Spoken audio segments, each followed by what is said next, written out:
বিরোধী ছাত্র আন্দোলনের নেতাদের উপরে হামলা হয়েছে, এতে ৩ জন আহত হয়েছেন। বিরোধী ছাত্র আন্দোলন ও এনসিপি নেতাকর্মীদের উপর দুর্বৃত্তরা হামলা চালিয়েছে। এবারই প্রথম ডক্টর মোহাম্মদ ইউনূসের সরকারের বিরুদ্ধে আন্দোলনের ডাক দিয়েছে শেখ হাসিনার দল।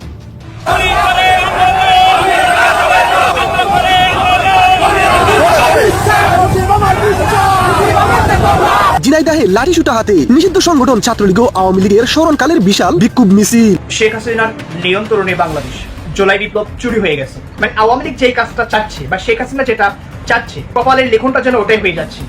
মানে দেশটা ওই দিকেই যাচ্ছে, আমাদের সরকার ওই দিকেই চলছে। শতভাগ সেনা সমর্থিত সরকার ইউনূস সরকার। আজকে যা কিছু ঘটছে সবকিছু সেনাবাহিনীর সমর্থনে ঘটছে এবং সেনা সমর্থনে এই সরকারটি পরিচালিত হচ্ছে। যতক্ষণ পর্যন্ত সেনা সমর্থন থাকবে ততক্ষণ পর্যন্তই ইউনূস সরকার থাকবে। আসসালামু আলাইকুম এভরিওয়ান, কি অবস্থা সবার? আশা করছি সবাই ভালো এবং সুস্থ আছেন। প্রতিদিনের মতো আবারও আরেকটি নতুন ভিডিওতে আপনাদের সবাইকে স্বাগতম। আপনারা ইতিমধ্যে কিছু অংশ বিশেষ এবং টাইটেল এবং থাম্বনেল থেকে বুঝতে পেরে গিয়েছেন ভিডিওটি কতটা গুরুত্বপূর্ণ হতে যাচ্ছে এবং রাজনৈতিক যে চলমান পরিস্থিতি তারাও ধারাবাহিকতা আজকে আমাদের এই ভিডিওটি। আপনারা ইতিমধ্যে ভিডিওটি কিছু অংশ বিশেষ এবং টাইটেল থাম্বনেল থেকে বুঝতে পেরে গিয়েছেন ভিডিওটা কতটা গুরুত্বপূর্ণ, এবং পরবর্তী সম্পূর্ণ ভিডিওটা দেখলে আপনারা বুঝতে পারবেন কতটা গুরুত্বপূর্ণ এবং তথ্যবহুল। সম্পূর্ণ ভিডিওটি শুরু করার পূর্বে আমি আপনাদেরকে জানিয়ে রাখতে চাই যে যারা আমাদের এই চ্যানেলটিতে নতুন অবশ্যই সাবস্ক্রাইব করে পাশে থাকবেন, এবং যারা ইতিমধ্যে সাবস্ক্রাইব করে ফেলেছেন আপনাদেরকে অসংখ্য ধন্যবাদ। তবে চলুন আমরা মূল ভিডিওটি শুরু করি।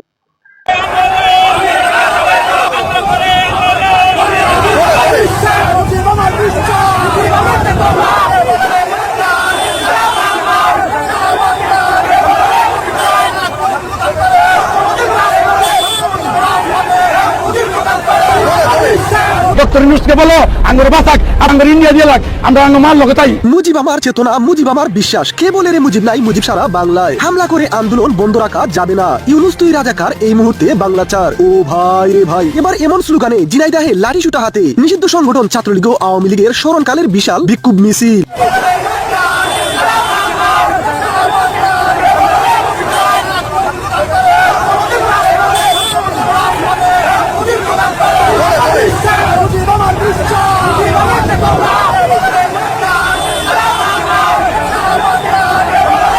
ভাই রে ভাই, আওয়ামী লীগ ও ছাত্রলীগকে নিষিদ্ধ করে যে আন্দোলন দমিয়ে রাখা যায় না আবারও প্রমাণ করে দিল আওয়ামী লীগ। তাই নিজেদের অস্তিত্বের জানান দিতে বিভিন্ন জায়গায় বেসরব হয়ে উঠেছে নিষিদ্ধ সংগঠন এই দলটি। তাই এবার ঝিনাইদহে লাঠিসোঁটা হাতে ইউনূস হটাও দেশ বাঁচাও স্লোগানে বিশাল বিক্ষোভ মিছিল করেছে আওয়ামী লীগ ও ছাত্রলীগের নেতাকর্মীরা। বিক্ষুব্ধ নেতাকর্মীদের সাফ একটাই কথা, এদেশে হয় ইউনূস ও তার সমন্বয়করা থাকবে, না হয় আমরা থাকবো।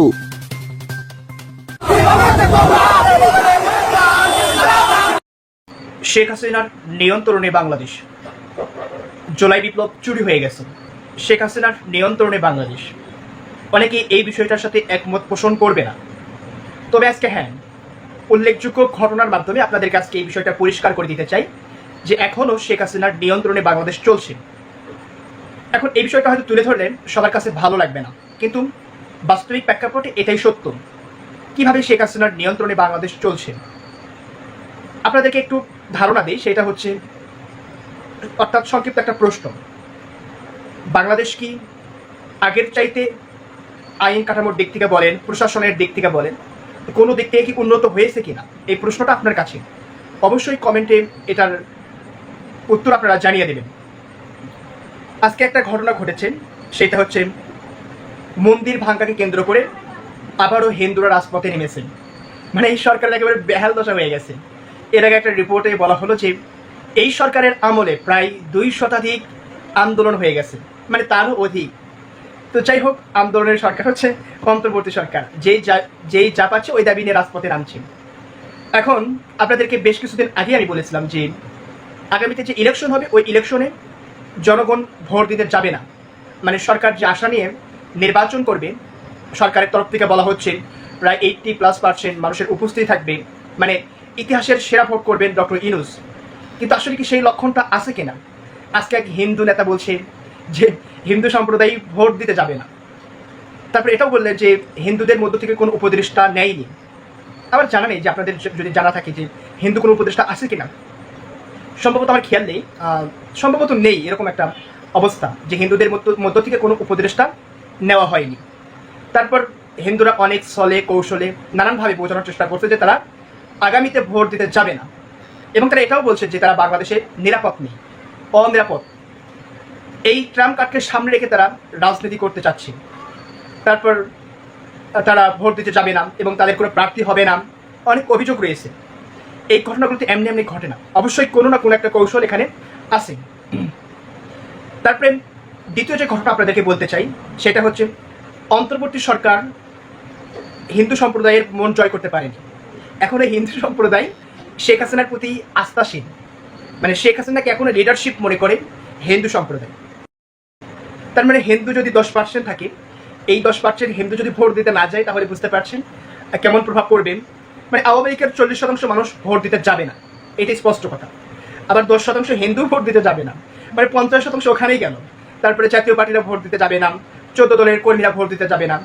এইভাবেই যদি চলতে থাকে তাহলে নির্বাচনটা কেমন নির্বাচন হবে এটা কিন্তু আপনারাই বুঝে গেছেন। এরপরে যে বিষয়টা, আওয়ামী লীগ এটা ভালোভাবে চাচ্ছে যে এই সরকার একতরফা একটা নির্বাচন করবে, এটা আওয়ামী লীগের চাওয়া। সেখানে আওয়ামী লীগ অংশগ্রহণ করবে না, জাতীয় পার্টি অংশগ্রহণ করবে না, 14 দল অংশগ্রহণ করবে না, মানে এই যে একটা হিউজ পরিমাণ অংশগ্রহণ থাকবে না। মানে নির্বাচনটা এক পেশে বা একতরফা হবে এরকম একটা আমরা ইঙ্গিত পাচ্ছি। আর একতরফা ইলেকশন হোক এটা আওয়ামী লীগ স্বয়ং নিজে চায়। মানে আওয়ামী লীগ যেই কাজটা চাচ্ছে বা শেখ হাসিনা যেটা চাচ্ছে, আপনার ওই কপালের লেখনটা যেন ওটাই হয়ে যাচ্ছে, মানে দেশটা ওই দিকেই যাচ্ছে, আমাদের সরকার ওই দিকেই চলছে। এই বিষয়টা আমরা বুঝতে পারছি, বাট সরকার ওই দিক থেকে স্টিয়ারিংটা ঘোরাতে পারছে না। ফলে কি হবে, দেশের মধ্যে একটা সংকট তৈরি হবে। এই সংকট নিরসন খুব সহজে শেষ হবে না। মানে আওয়ামী লীগের চাওয়া হিন্দু সম্প্রদায় যারা এরা যেন উৎখাত করে, ওইটাই হচ্ছে। তারা উৎখাত করছে সরকারের বিরুদ্ধে। মানে একটু যেন সল পেলেই হিন্দুরা রাজপথে শক্তভাবে নেমে যাচ্ছে। এরপরে আওয়ামী লীগের চাওয়া যে বাংলাদেশের জন্য একটা একতরফা ইলেকশন হয়। ডক্টর ইউনূস ধীরে ধীরে ধীরে ধীরে ওই দিকে এগিয়ে যাচ্ছেন।